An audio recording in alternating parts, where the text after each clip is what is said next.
Hello everyone, हम लोग discuss कर रहे हैं एवोल्यूशन। और इससे पहले हम लोगों ने फॉसिल्स के बारे में पढ़ा था।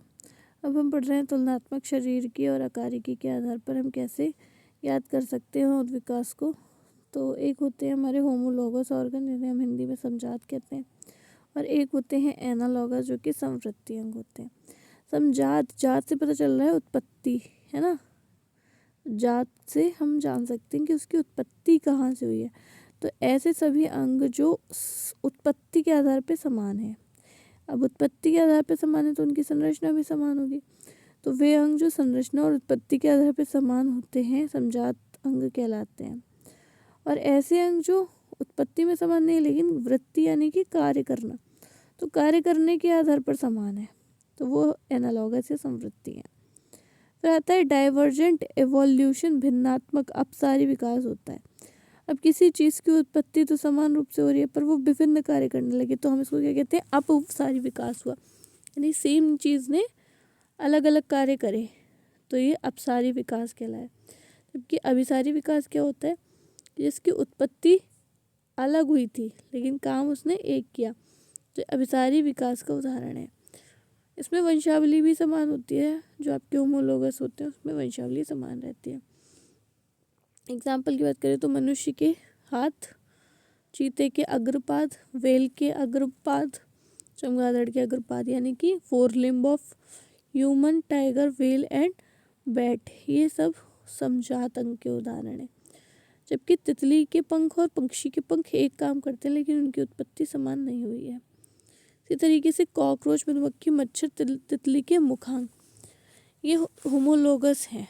ठीक है, कॉकरोच के मुखांग का कार्य अलग है, मधुमक्खी के मुखांग का कार्य अलग है, मच्छर और तितली के मुखांग का कार्य अलग है।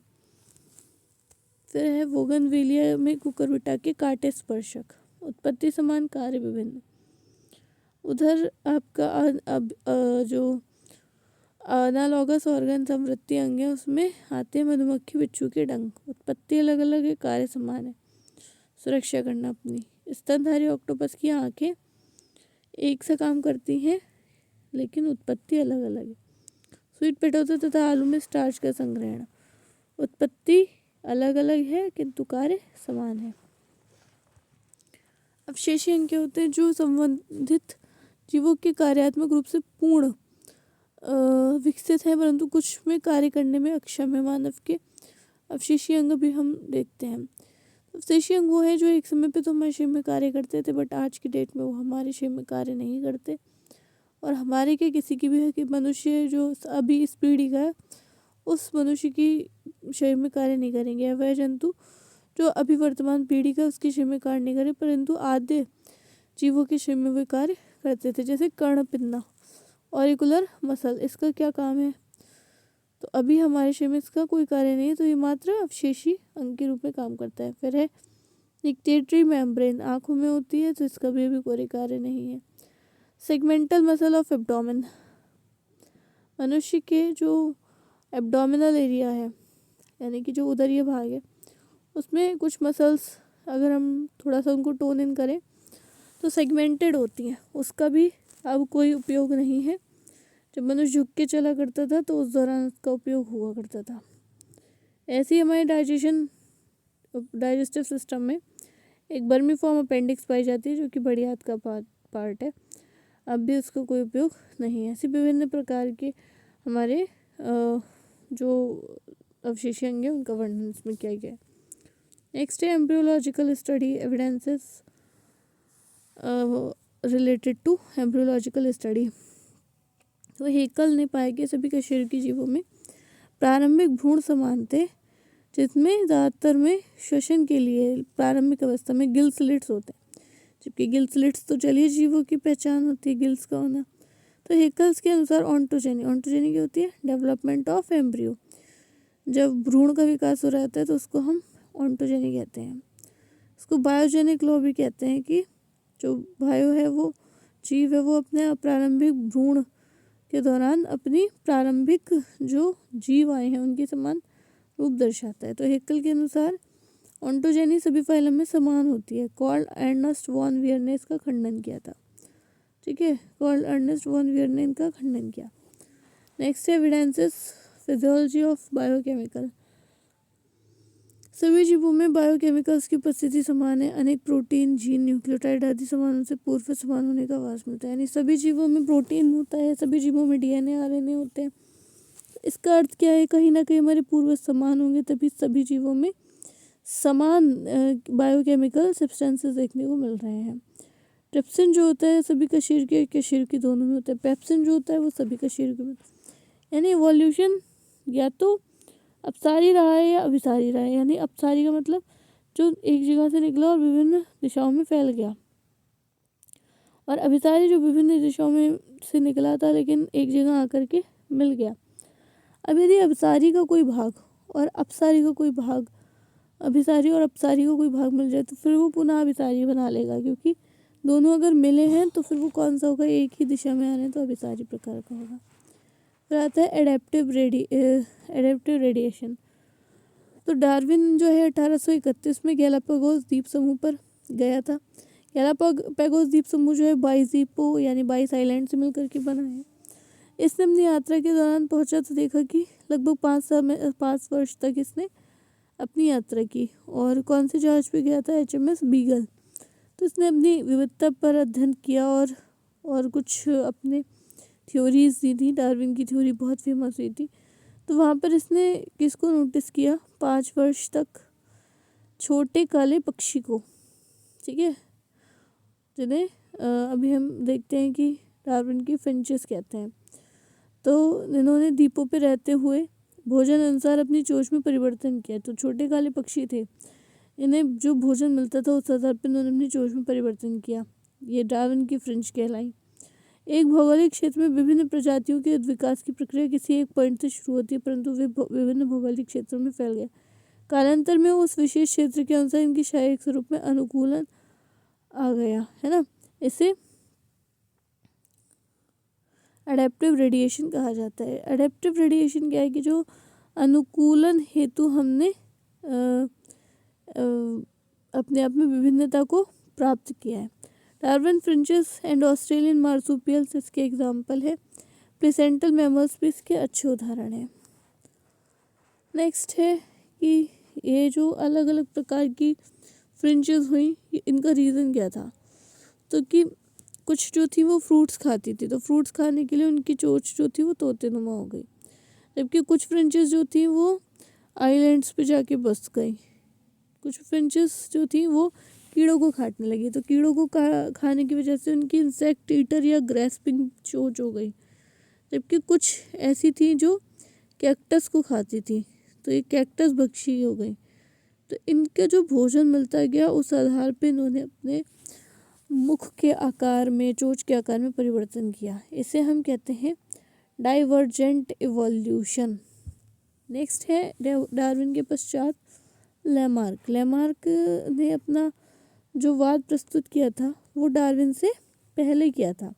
डार्विन का जो समय है वो 1831 का है, जब इन्होंने अपना मूवमेंट किया HMS बीगल पर गैलापागोस द्वीप समूह में।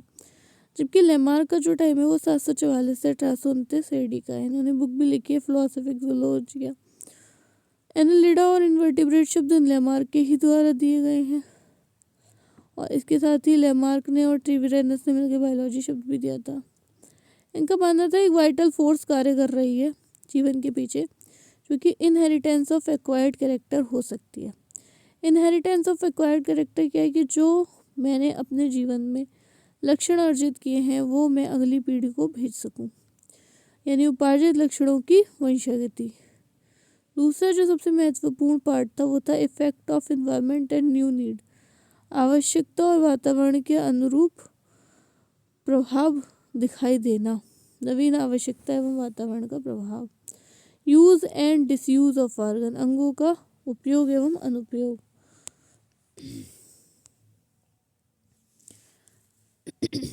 अब ये क्या क्या पॉइंट्स थे कि इनहेरिटेंस, जो भी व्यक्ति के अंदर करेक्टर्स वो अपने वातावरण अनुसार ग्रहण करेगा वो अगली पीढ़ी में उसको भेजेगा। इसे उपार्जित लक्षणों की वंशागति कहते हैं।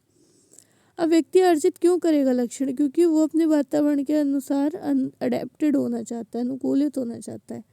तो इसलिए वो अपने अंदर कुछ गुण लेकर के आएगा जो उसे जन्म से नहीं मिले थे बल्कि उसने ग्रहण किए हैं। तो यही नवीन आवश्यकता एवं वातावरण का प्रभाव है। अब जिस अंक का हम ज़्यादा उपयोग करते हैं वह आकार में बड़ा होता जाता है, और जिस अंक का हम प्रयोग धीरे धीरे करना बंद कर देते हैं वो छोटा होता जाता है या उसका आकार घटने लगता है। तो ये दिया गया था किसके द्वारा? लेमार्क के द्वारा।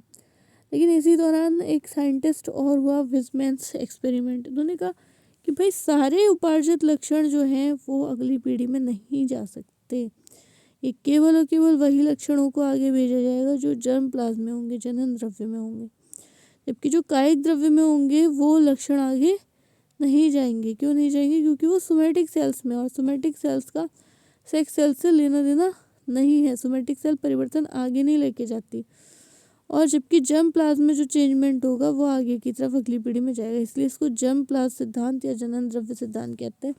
तो उपार्जित लक्षणों की वंशागति का जो खंडन था वो वाइजमैन ने किया था, और वाइजमैन ने जनन द्रव्य का सिद्धांत दिया था। अब इस बात को सिद्ध करने के लिए चूहे पे प्रयोग भी किए गए, ठीक है, जिसे हम नव लेमार्क बात के नाम से जानते हैं। तो एक साइंटिस्ट हुए सुमनर्स। तो सुमनर ने एक एक्सपेरिमेंट किया। चूहा जो था एल्बिनो माइस था। इसका टेम्परेचर बढ़ाया, इसको टेम्परेचर पे ज़्यादा करके रखा, इसकी पूँछ हो गई बड़ी, ईयर पिन्ना बड़े हो गए, शरीर इसका लार्ज हो गया, ठीक है। नेक्स्ट है कार्मर्स एक्सपेरिमेंट। इन्होंने स्लेमेंडर पे किया। इन्होंने कहा जब हम स्लेमेंडर को डार्क स्थान यानी अंधेरे में रखते हैं तो इसके शेप पे जो डार्क स्पॉट है वो बढ़ जाते हैं, और जब हम इसको किसी ऐसी प्रकाशयुक्त जगह पे रखते हैं तो उस पर लाइट स्पॉट घट जाते हैं। तो इसको किसने बताया था? इसको बताया था सुमनर और कामरर्स के एक्सपेरिमेंट द्वारा पैकार्ड ने। इसको नव लेमार्क बात कहते हैं, ठीक है। नेक्स्ट है, अभी ये क्या बताने की कोशिश कर रहा है कि भाई अगर आप किसी जानवर को रख रहे हो अधिक टेम्परेचर पे तो ये शरीर जो है उसके शरीर पे इफेक्ट पड़ रहा है, ये लक्षण से उसके शरीर पे इफेक्ट पड़ रहा है, ना कि उसके जर्म प्लाज्म पे। लेकिन फिर भी आगे आने वाली जनरेशन में हमें फ़र्क देखने को मिल जाता है, सेम एज स्लेमेंडर के केस में भी। फिर मैकडूगल ने एक एक्सपेरिमेंट किया। इन्होंने एक दूसरी बात बताई कि जो अगर चूहा बिल बना के रहता है तो अगर गलती से कभी स्नेक आ जाए तो फिर वो उस रास्ते से नहीं जाएगा चूहा जिस रास्ते से सांप आ रहा होगा, बल्कि वो दूसरे रास्ते से जाएगा। यानी कि चूहा जो होता है वो इतना समझदार होता है कि वो अपने लिए दूसरा रास्ता भी बना के तैयार रहता है, जैसे एस्केप रूट भी कहते हैं, बाहर निकलने का रूट कहते हैं। तो डार्विन को हमने समझा था, अब डार्विनिज्म को समझते हैं। डार्विनिज्म में 1831 ईयर है जो डार्विनिज्म की है। HMS बीगल नामक जहाज है। गैलापागोस द्वीप समूह है। थ्योरी ऑफ नेचुरल सिलेक्शन, प्राकृतिक वर्णवाद का सिद्धांत। बुक है ओरिजिन ऑफ स्पीशीज, यानी कि जीवों की उत्पत्ति के संबंध में इन्होंने पुस्तक लिखी। जिस दौरान डार्विन ने अपनी बुक लिखी और जिस दौरान अपनी थ्योरी इन्होंने दी थी उस दौरान उससे कुछ समय पहले एक बहुत फेमस अर्थशास्त्री हुए थॉमस माल्थस। इन्होंने जनसंख्या के ऊपर अध्ययन किया और उससे ऐसे ऑन प्रिंसिपल ऑफ पॉपुलेशन दी थी, जिसमें उन्होंने कहा था कि जीवों में जनन की अपार क्षमता है, लेकिन क्योंकि रिसोर्सेज लिमिटेड होते हैं इसलिए उनकी संख्या सीमित रहती है, उतनी नहीं बढ़ पाती जितनी उनमें क्षमता है। इनके लेख से डार्विन माना जाता है कि बहुत प्रभावित हुए थे, और ऐसा भी माना जाता है कि डार्विन के टाइम पे ही ग्रेगर जॉन मेंडल ने अपने विचार प्रस्तुत किए थे। और ग्रेगर जॉन मेंडल ने जो आनुवंशिकता के नियम दिए थे उस पर इसलिए ध्यान लोगों का और नहीं गया क्योंकि उस दौरान डार्विन की जो थ्योरी आई थी वो बहुत ज़्यादा लाइमलाइट में आ गई थी। तो थ्योरी ऑफ नेचुरल सिलेक्शन देने के बाद, बुक ओरिजिन ऑफ स्पीशीज़ लिखने के बाद, वो डार्विन ने जो है बहुत अपना नाम कर लिया था। और डार्विन निम्न घटनाओं और वैज्ञानिकों से प्रभावित हुए थे। सबसे पहला था ऐसे on principle of population. In Thomas Malthus ने एक सिद्धांत दिया था जिसका कहना था जीवों में जनन की अपार क्षमता होने के बावजूद संख्या समान रहती है। फिर है अल्फ्रेड वेलेस, ये प्रगतिवादी वैज्ञानिक थे। उन्होंने बताया था कि मलाया आर्चिपेलागो, इंडोनेशिया, इस जगह पर इन्होंने बहुत ज़्यादा काम किया था। और थर्ड, गैलापागोस आइलैंड पर शोध तो इन्होंने किया ही था 5 साल तक। तो थ्योरी ऑफ नेचुरल सिलेक्शन इस तरीके से आया। और उसकी पहला पॉइंट था हाई रेट ऑफ रिप्रोडक्शन, जीवों में जनन की अपार क्षमता है, लेकिन टोटल नंबर ऑलमोस्ट कांस्टेंट, लेकिन संख्या उनकी समान ही रहती है क्योंकि रिसोर्सेज लिमिटेड है। नेक्स्ट है कि अगर रिसोर्सेज लिमिटेड हैं और जनसंख्या बढ़ सकती है तो स्ट्रगल ऑफ एग्जिस्टेंस तो बढ़ेगा ही बढ़ेगा। इसीलिए सभी जीव अस्तित्व बचाने के लिए प्रतिस्पर्धा करते हैं, और जो शक्तिशाली होता है प्रकृति उसका वर्ण कर लेती है। अब प्रतिस्पर्धा या कंपटीशन कितने प्रकार का होता है? इंटर स्पीशीज और इंट्रा स्पीशीज। इंटर स्पीशीज वो होता है जो असमान जातियों के बीच में होता है, और इंट्रा स्पीशीज कौन सा होता है? जो समान जातियों के बीच में होता है, यानी एक ही जाति के लोगों के बीच में होता है। जो असमान जातियों के बीच में इंटर स्पीशीज होता है, ये इवोल्यूशन का कारण बनता है। नेक्स्ट आ जाता है वेरिएशन एंड हेरिडिटी, विभिन्नता एवं वंशागति। तो कुछ विभिन्नता ऐसी होती हैं जो एक पीढ़ी से दूसरी पीढ़ी में जाती हैं, तो इन्हें हम कॉन्टीन्यूअस विभिन्नता और डिसकॉन्टीन्यूअस विभिन्नता दो प्रकार से समझते हैं। एक सतत विभिन्नता होती है जो आगे पीढ़ी में जाती रहती है, और डिसकॉन्टीन्यूअस वो होती है जो व्यक्ति ने अपनी कायिक कोशिकाओं में अर्जित की है। वंशागति भी दो प्रकार की होती है, एडेप्टिव वेरिएशन और नॉन एडेप्टिव। भाई कुछ ऐसी भी अपने अंदर विभिन्नताएं हैं या वंशागति द्वारा आगे पहुंचने वाली विभिन्नताएं हैं जो प्रकृति के अनुकूल हैं, और जो प्रकृति के अनुकूल हैं वो तो हमें सहायता करेंगी, लेकिन कुछ प्रकृति के प्रतिकूल भी हैं। नेक्स्ट पॉइंट आया था नेचुरल सिलेक्शन। नेचुरल सिलेक्शन का अर्थ है कि प्रकृति खुद वर्ण करती है। प्रकृति वर्ण इस प्रकार करती है कि यदि व्यक्ति प्रकृति के अनुरूप ढल गया तो प्रकृति उसको आगे बढ़ा देगी, लेकिन यदि व्यक्ति नहीं अनुरूप ढला प्रकृति के तो फिर उसका नष्ट होना तय है। यानी कि नेचुरल सिलेक्शन का सीधा सा मतलब है व्यक्ति में ऐसे परिवर्तन आ जाए जो अनुकूलित हो, प्रकृति के अनुसार हो, और इसीलिए होता है सर्वाइवल ऑफ फिटेस्ट, योग्यता की उत्तरजीविता। यानी जो व्यक्ति ज़्यादा फिट है, ज़्यादा योग्य है, वही सबसे आगे समय तक सर्वाइव कर सकता है। अब डार्विन की जो थ्योरी है उसके दो मेन कॉन्सेप्ट हैं, एक है ब्रांचिंग डेसेंट और एक है नेचुरल सिलेक्शन। तो पहले में है पैटर्न ऑफ एवोल्यूशन, विकास के पैटर्न। एक प्रक्रिया है जिसके द्वारा एक समाज के द्वारा दो और दो से अधिक नई स्पीशीज प्रजातियां बनाई जाती है। जैसे डार्विन की फ्रेंचेस थी, ठीक है, वो पहले एक थी, अब उस एक से दो का निर्माण हुआ, फिर वो जो उनमें से एक थी उससे फिर अगेन दो का निर्माण हुआ।